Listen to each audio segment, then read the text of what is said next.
celebrando a Deus na beleza da sua santidade. Tudo porque Deus é bom e a sua bondade dura para sempre. Meus amados, meus irmãos, quando João Batista, ele vê Jesus aproximando-se do seu batismo, e ele se refere a Jesus como o Cordeiro de Deus que tira o pecado do mundo. Ele não estava falando algo estranho aos judeus ali presentes. O que ele estava falando a respeito de Cristo era algo muito familiar. A questão do Cordeiro oferecido a Deus em sacrifício, isso era a coisa mais comum para os judeus. Fazia parte do seu dia a dia, da sua vida, a sua vida religiosa, sempre vendo os sacerdotes diuturnamente fazendo sacrifícios, oferecendo cordeiros a Deus, em lugar de pessoas que pecavam, que cometiam delitos, e os animais eram sacrificados representando aquele pecador. Fazia parte da história, fazia parte da sua religião, da sua maneira de ser, era muito conhecida, era quase que uma cultura para eles, a questão do Cordeiro. Porém, quando João aponta o Cordeiro de Deus, certamente a multidão que cercava o local do batismo esperava ver um animal quadrúpede e não um homem. Eles olharam procurando o Cordeiro de que João se referia, mas eles viam um homem que vinha em direção ao batismo de João. A Bíblia já mostrava de forma figurada a pessoa de Cristo como Cordeiro que um dia seria imolado pelos pecadores. Desde o início, desde que o homem pecou, lá no jardim do Éden, que o inocente começou a sofrer pelo pecador, pelo culpado. A Bíblia diz que quando Adão pecou, quando ele olhou para si depois do pecado, ele descobriu que estava nu, porque esta é a forma do homem quando se afasta de Deus. É a situação do homem quando comete o pecado diante de Deus. Ele se vê desnudo, envergonhado. Por isso Adão se escondeu quando ouviu a voz do Senhor. Mas a Bíblia diz que Deus providencia a pele de um animal para fazer aventais, roupas para Adão e Eva, para que eles não se apresentassem nu perante o seu Senhor, já que aquilo era vergonha para eles. Deus providencia, um animal morreu, e na mente humana só vem a figura de um cordeiro. Certamente Deus sacrificou um cordeiro para cobrir a nudez daquele casal, para resolver, mesmo de forma parcial, o problema do pecado na vida de Adão. Os tempos passaram, os dias, os meses, os anos, os séculos, até quando chega no patriarca Abraão. Deus dá a ele um filho, o filho da promessa. Depois que o filho cresce, se torna um jovem bonito, lindo, um jovem sem defeitos físicos, obediente, um filho que todo pai gostaria de ter. Deus chama Abraão e pede o seu filho em sacrifício. E Abraão, por amor a Deus, por obediência ao Senhor, mesmo tendo recebido de Deus a promessa de que aquele filho seria o futuro da sua nação, seria o pai de uma grande nação, Abraão não questionou o mandamento de Deus. Acreditou que aquele mandamento, embora difícil de cumprir, ele não invalidaria a promessa de Deus na sua vida.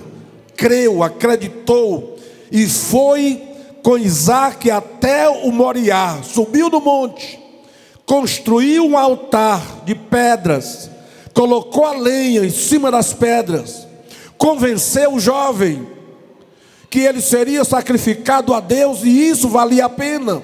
O jovem aceitou o sacrifício, foi colocado em cima da lenha para ser sacrificado. Mas a Bíblia diz que quando Abraão ergue a sua mão para imolar aquele jovem com o cutelo, Deus brada no céu e diz: Abraão, não faças nenhum mal a este moço, porquanto eu sei que tu temes a Deus. Aleluia. E a Bíblia diz, mano, que quando Abraão ergueu os olhos, o que ele viu? Ele viu um cordeiro que estava preso pelas pontas no mato. E Abraão toma aquele cordeiro. Imagina a alegria daquele pai, aleluia, em poder ver o seu filho livre da morte, porque ele encontra alguém ou algo que pode ser colocado em lugar do seu filho, para substituir o seu filho no altar de Deus. Aquele cordeiro veio salvar a vida de Isaque. Ele substitui Isaque na hora do sacrifício. Deus estava mostrando à humanidade o caminho para a salvação. Parecia uma pequena vereda. Quando ele mata o primeiro cordeiro para cobrir a nudez de um casal, já era um sinal, já era Deus mostrando o que ia fazer no futuro. Porque ele havia dito para Satanás: olha, Satanás, eu vou fazer uma inimizade entre ti e a mulher, entre a sua semente e a tua semente. Este te ferirá a cabeça e tu lhe ferirás o calcanhar. Aleluia. Deus estava profetizando a vinda de um Salvador que esmagaria a cabeça de Satanás. Bendito seja o nome do Senhor. E o que a gente vê, amados, nessas passagens bíblicas, quanto mais você se aprofunda, quanto mais você caminha nelas, quanto mais ela chega para perto de Jesus, mais a coisa vai ficando clara, mais o caminho vai se abrindo, a visão vai clareando. Aleluia. Parece que os cordeiros que Deus utiliza de lá de Adão até chegar em João Batista, cada vez o cordeiro ele tem uma capacidade maior, um alcance maior de cobertura do pecado das pessoas. O primeiro cobre a nudez, só a nudez física do casal, mas o segundo, ele já consegue salvar uma vida, ele já consegue substituir uma pessoa, não deixa a pessoa morrer, ele morre no lugar daquele jovem.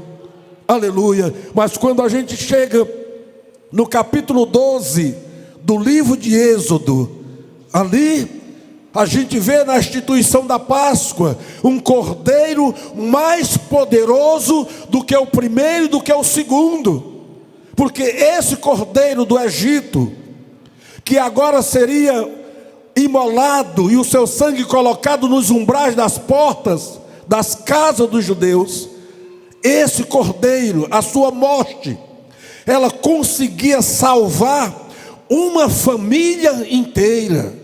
Aleluia. É como se um rio que começa a jorrar de um pequeno minadouro lá no Éden, aleluia, um pequeno minadouro, quando chega em Abraão, ele já começa mais ou menos um córrego, já é um cordeiro mais possante que salva uma vida. Quando chega no Egito, ele é mais poderoso, ele salva uma família inteira. Bendito seja o nome do Senhor. E a Bíblia ainda diz que se a família fosse pequena, um cordeiro daria para 2 famílias. Louvado seja o nome do Senhor. Era Deus mostrando aos homens o canal do seu poder, o caminho para a vida eterna. Aleluia. Era um pequeno rio que ia ficando cada vez mais caudaloso. Quando chega lá no deserto, depois da instituição da lei, depois de promulgada a lei de Moisés, ele agora na lei, existia um outro cordeiro, que era oferecido uma vez por ano. De ano em ano o sumo sacerdote imolava aquele cordeiro e levava o seu sangue numa vasilha até o Santo dos Santos, lá no lugar sagrado, depois do véu. Bendito seja o nome do Senhor. E aquele sangue daquele cordeiro, ele era oferecido por toda a nação de Israel. Aleluia. Um cordeiro que agora podia salvar uma nação toda em pecado. Um cordeiro sozinho era capaz de salvar da morte uma nação. A Bíblia diz que o sumo sacerdote oferecia primeiro por ele e depois por toda a nação de Israel. Era só até aqui que o povo de Israel conhecia. Aleluia. Ou seja, para Israel, o cordeiro mais poderoso era o cordeiro pascal, era o cordeiro que era oferecido por toda a nação de Israel. Bendito seja o nome do Senhor. Para eles só precisavam desse cordeiro, um cordeiro que curasse, que restaurasse a sua nação. Mas agora João Batista, ele mostra um outro cordeiro. Bendito seja o nome do Senhor. Um cordeiro que não cobre apenas a nudez de um casal, nem salva apenas um jovem, nem tampouco salva apenas uma família e nem somente uma nação, mas ele mostra o cordeiro de Deus que tira o pecado do mundo. Bendito seja o nome do Senhor. Aleluia. Louvado seja o nome do Senhor. Você percebe que os cordeiros anteriores, eles não tiravam o pecado, eles apenas cobriam. Era uma forma de amenizar a situação, para que Deus pudesse suportar, olhar para aquelas pessoas. Mas o cordeiro que estava chegando à margem do Jordão era um cordeiro diferenciado. Ele não veio para ser substituído, não. Ele veio para resolver de uma vez por todas a resolução do pecado dos homens. Ele veio dar um basta. Bendito seja o nome do Senhor. Ele seria o último cordeiro apresentado aos homens, para que tirasse o pecado da humanidade. Por isso, o Batista nem quis ser comparado a ele. Quando alguém sugere que se ele era o Cristo, ele dizia: eu Cristo? Eu não. eu não sou digno nem de me abaixar e desatar ou amarrar os cadastros dos seus sapatos. Aleluia. Ele é mais poderoso do que eu batizo com água para o arrependimento, mas Ele vos batizará com o Espírito Santo e com fogo. Agora eu preciso dizer, Ele tem na sua mão uma pá, e Ele vai limpar a sua eira. Aleluia. Vai separar o trigo, colocá-lo no celeiro, mas a palha Ele vai queimar com um fogo que nunca se apagará. Bendito seja o nome do Senhor. Jesus foi apresentado por João Batista como sendo Ele o Cordeiro de Deus que tira o pecado do mundo.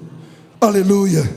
Agora, amados, se para oferecer os cordeiros anteriores tinha que ser um sacerdote ungido por Deus, alguém separado por Deus para oferecer aquele sacrifício, agora, onde encontrar um sacerdote para oferecer um cordeiro tão especial? Aleluia. Onde encontrar esse sacerdote para oferecer um cordeiro tão especial?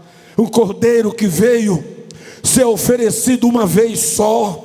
O seu sacrifício não seria repetido, não, o seu sacrifício seria feito uma vez por todas. Aleluia. Não havia sacerdote competente para oferecer aquele cordeiro a Deus. Não havia. Havia uma linhagem sacerdotal que veio da descendência de Arão, da tribo de Levi, é que ofereceu sacrifícios até os dias de João Batista. Mas para oferecer o sacrifício daquele cordeiro, não podia ser qualquer sacerdote, não, tinha que ser um sacerdote especial. Mas como um sacerdote especial, se a linha sacerdotal era a mesma? Bendito seja o nome do Senhor. Mas a Bíblia diz que naquela noite, depois da Páscoa, depois de Jesus haver celebrado a Páscoa com os seus discípulos, ele sobe ao monte das oliveiras e vai até o jardim do Getsêmani, e ali ele entra numa guerra profunda, uma guerra contra si mesmo. Aleluia. Eu disse aos jovens ontem que a última batalha de Cristo como homem foi contra Ele mesmo, contra o eu. Aleluia. Cristo precisava morrer para salvar os pecadores, mas Ele disse ao Pai: Pai, se é possível, passe de mim este cálice. Aleluia. Jesus viveu cerca de 33 anos, nunca pediu ajuda na hora das suas angústias, na hora das suas lutas, das suas guerras. Mas naquele dia, naquela noite, pela primeira vez, Jesus pede ajuda aos seus 3 melhores amigos, Pedro, Tiago e João. Ele subiu com os 3, e quando chega em cima do monte, ele diz assim: ficai aqui e velai comigo. É como se ele dissesse: me ajudem em oração, velem comigo. Existem algumas lutas, meus amados, que você precisa lutar sozinho. Aleluia. Aquela luta, Jesus precisou da ajuda dos 3 amigos, mas a Bíblia diz que quando ele foi na frente e orou ao Pai: Pai, se é possível, passe de mim este cálice, ele voltou e encontrou os 3 dormindo. Aleluia. Ele não teve ajuda, eles dormiram. Ele acordou os 3, voltou para a oração, fez a mesma oração e voltou de novo. Eles estavam dormindo. Até que Jesus, na última vez, ele diz: Pai, contudo, todavia, não seja como eu quero, mas como tu queres. Bendito seja o nome do Senhor. Quando ele disse como tu queres, quando ele se entrega, quando ele vence o homem, Jesus, o filho do carpinteiro, foi vencido ali. Ele volta para os discípulos e diz: agora podem descansar, fiquem à vontade. Bendito seja o nome do Senhor. Aleluia. Jesus, o Cordeiro de Deus, ele estava se aproximando do momento da sua morte, do seu oferecimento, do seu sacrifício. Abraão, o filho dele diz: pai, nós temos aqui o fogo e a lenha, mas onde está o cordeiro para o holocausto? Na hora do sacrifício de Jesus, a história é diferente. Ele tinha ali a lenha, que era a cruz, eles tinham o cordeiro, mas cadê o sacerdote? O que faltava, agora já não era mais cordeiro, nem o fogo, nem a lenha, mas faltava um sacerdote digno de oferecer tamanho sacrifício. Mas a Bíblia diz que quando Jesus foi apresentado ao sumo sacerdote Caifás, e quando Caifás pergunta sobre a origem de Jesus, e que ele disse: olha, muito em breve você vai ver os anjos do céu subindo e descendo sobre o Filho do Homem. A Bíblia diz que naquela hora Caifás rasga as suas vestes. Ele rasgou as vestes sacerdotais. Aleluia. Sabe o que significa isso? Ele estava rasgando não somente o seu sacerdócio, porque ao sacerdote não lhe era permitido rasgar as vestes não eram dele, as vestes eram do sacerdócio e não do sacerdote. Ou seja, se ele morresse, um outro sacerdote assumia aquelas vestes. As vestes representavam o sacerdócio. Ele rasgou, rasgando as vestes, ele rasga o seu sacerdócio, mas ele rasga também o sacerdócio arônico, a linha sacerdotal arônica, ela foi rasgada ali. Bendito seja o nome do Senhor. E ali começa uma outra linhagem sacerdotal, a linhagem que vem da ordem de Melquisedeque. Bendito seja o nome do Senhor. Um sacerdote eterno da ordem de Melquisedeque se levanta aqui. Agora Jesus, que é o Cordeiro, quando o sacerdote rasga suas vestes, ele agora também é Cordeiro e sacerdote. Louvado seja o nome do Senhor. Não havia sacerdote competente para oferecê-lo. Por isso ele disse assim: ninguém vai tirar a minha vida. Não, eu vou dar a minha vida. O que é que ele estava dizendo? Eu vou me oferecer. Bendito seja o nome do Senhor. Ele é ao mesmo tempo o Cordeiro e o sacerdote. Bendito seja o nome do Senhor. Ele subiu naquela cruz, e o escritor de Hebreus diz que ele entrou na presença de Deus, lá no sacerdote, lá no altar celestial, não levando sangue de cordeiro, mas levando o seu próprio sangue. Ele entrou no santo do santo eterno, levando o seu próprio sangue. Bendito seja o nome do Senhor. Por causa desse sacrifício, você está aqui essa noite. Por causa desse sacrifício, nós estamos aqui esta noite celebrando não somente a sua morte na cruz do Calvário, mas muito mais a sua ressurreição.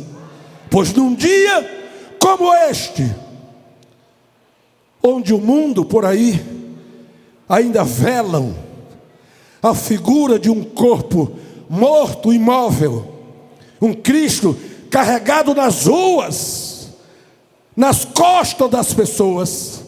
Nós estamos aqui celebrando um Cristo vivo, um Cristo, aleluia, um Cristo que venceu a morte. Bendito seja o nome do Senhor. E olha que os duelos de Cristo contra a morte começaram cedo no seu ministério. E assim como o Cordeiro, cada vez ia aumentando a capacidade de alcance do seu poder, também Jesus, em relação à sua guerra contra a morte, se você observar, cada uma das ressurreições que Cristo celebrou, uma parecia ser mais difícil do que a outra. A primeira pessoa que Jesus ressuscita foi a filha de Jairo, que ainda estava, quem sabe, quente, acabara de morrer, a filha de Jairo. Jesus chega e diz que ela nem estava morta, ela não está morta, ela apenas dorme. Subiu no quarto, tocou na sua mão e disse: Talita cumi, ou seja, menina, levanta-te. E a menina se levantou.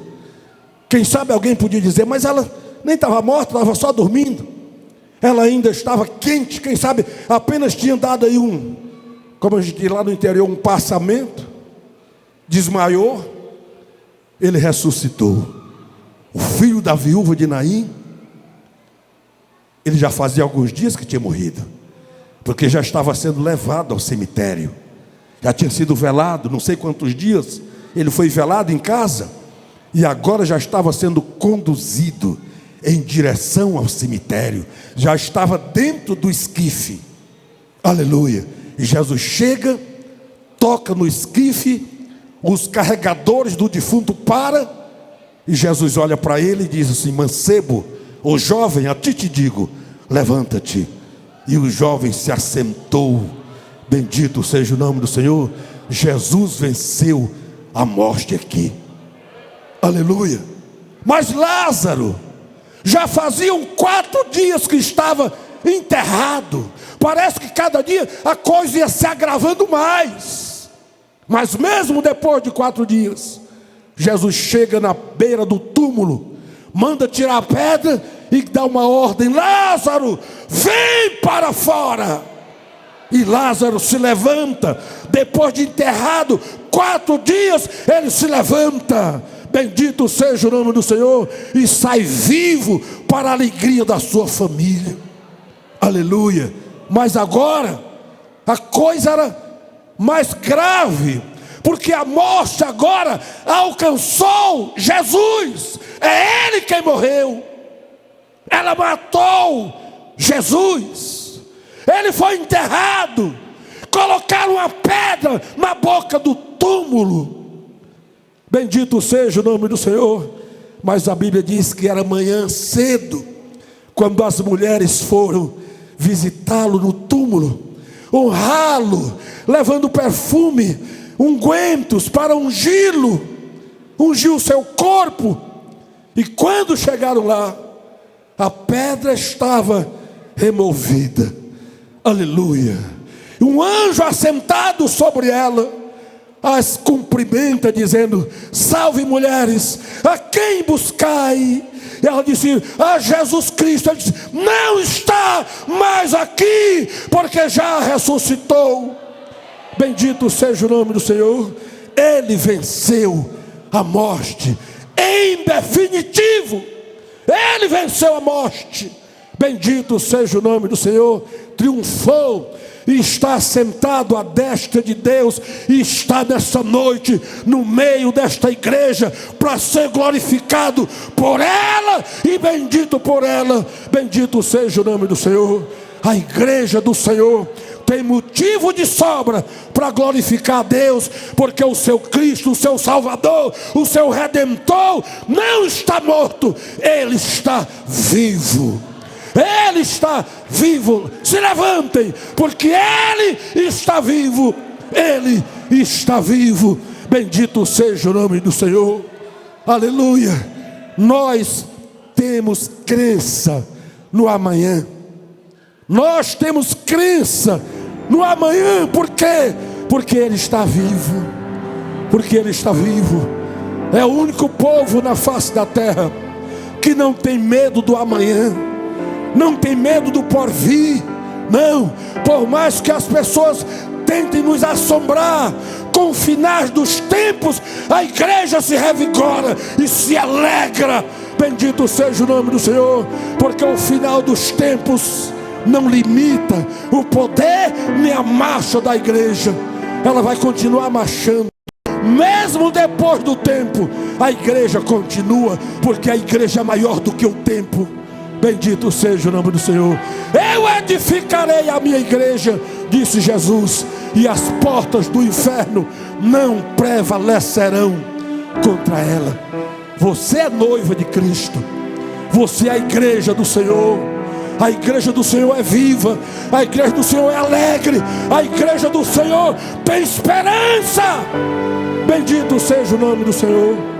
Eu quero convidar você que ainda não se sente igreja de Deus a vir à frente. Eu quero orar com você, para você se tornar a igreja do Deus vivo. Tem alguém nessa noite aqui que ainda não é crente, ainda não recebeu Jesus, ainda não foi alcançado com o sacrifício do Cordeiro de Deus, que tira o pecado do mundo? Se você não foi alcançado ainda, saia do seu lugar, vem à frente, eu quero orar com você. Aleluia. Onde estão os amigos que vieram ao culto esta noite? Onde você estiver, esse é o seu momento, é a sua vez, é a sua oportunidade. Não deixe essa oportunidade passar. Eu não sei se você terá outra. A gente nunca sabe o amanhã, a gente nunca sabe o depois. Nós só sabemos o agora. Então saia do seu lugar e venha entregar sua vida a Jesus. Venha essa noite. Tem alguém aqui que não é crente ainda? Levante assim a sua mão. Quem não é evangélico aqui? Tem alguém? Levante assim a sua mão, em sinal. Você está afastado da casa de Deus, até quem sabe já foi crente, mas por algum motivo você se afastou. Você está aqui essa noite? Levante a sua mão. Deixa eu conhecer você. Tem alguém? Parece que nós não temos ninguém essa noite aqui que não tem o nome escrito no livro da vida. Se você desconfia que o seu nome não está escrito lá, não saia daqui esta noite antes de receber essa certeza de que o seu nome está lá. Tem alguém aqui que tem essa dúvida? Será que o meu nome está escrito no livro da vida? Você que não tem certeza disso, não fique aí, venha à frente, eu quero orar com você. Onde você estiver, venha, eu quero orar com você nessa noite. Há alguém aqui que quer reconciliar com Deus, precisa reconciliar com Deus? Aleluia. Se você precisa, não deixe passar essa chance. Essa chance é toda sua. É só sua essa chance. Glória a Deus. Aleluia. Aqui está uma pessoa reconciliando com Deus. Se você também precisa, não fique aí. Não fique. Não se firme no seu ego, sem querer se humilhar. Se humilhe. Assuma que você precisa, que você é carente da graça de Deus, que você precisa dela hoje, agora. Sai do seu lugar e vem à frente em nome de Jesus. Aqui está. Pai, a tua filha entendeu que precisa reconciliar contigo. Toma ela em tuas mãos, escreve o seu nome no teu livro e receba ela como tua filha. Ela está regressando à tua casa, precisando do teu perdão. Perdoa a tua filha, Pai. Alegre o seu coração, que ela se levante daqui e se sinta completamente perdoada.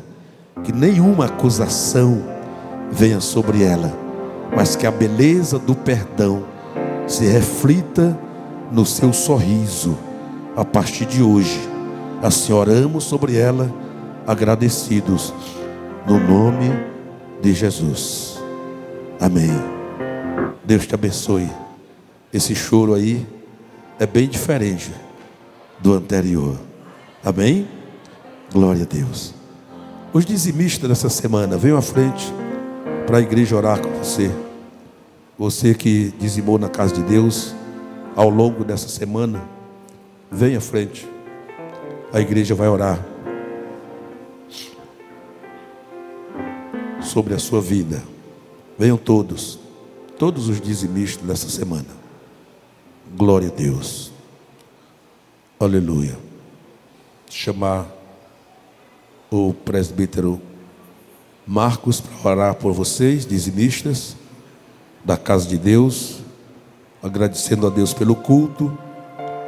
E o pastor Clésio estará impetrando a bênção apostólica. E eu espero você amanhã aqui, às 7h da noite. Oremos, igreja. Maravilhoso e eterno Deus, Pai soberano, Pai de amor, Pai de misericórdia, graças nós te damos, Senhor, por mais essa semana que o Senhor nos deste, por mais esse dia, Senhor, a oportunidade de estarmos aqui na tua casa para te louvar e te agradecer e te bendizer o teu nome, Senhor, e te dizer que só o Senhor é santo, santo, santo, e não há ninguém como a ti, Senhor, um Deus que trabalha para aqueles